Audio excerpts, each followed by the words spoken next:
Ksuvim. Hey, 5 Megillot. Plus the 5 books of the Torah is 24. The name Chanukah says there are 24 books, not 25. So the fact that there is a Megillah on Chanukah called Megillat Antiochus, which goes through the story, and it's interesting reading, but it was not written by a Navi, and therefore we don't read it. And even if we wanted to become religious, so-called, and read it, the Rabbanim came and said, don't do it. Because if you do it, they might think there was Nevuah during the days of the second Beit HaMikdash.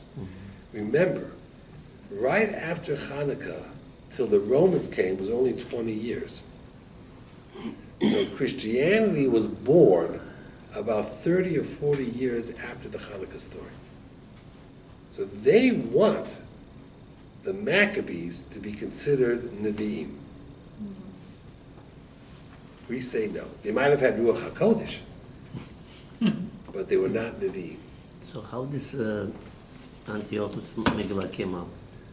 It was written, some people say, by Josephus, which was a historical perspective. Megillat Esther also is like a history book. It was very similar in nature. The only difference is Mordechai and Esther were Nevi'im. And Ezra was a Navi. So we accepted it. But the Chashmonaim were not Nevi'im. Now, are the Josephus is considered to be an accurate Jewish literature when they use his information? It could be accurate as a history. But does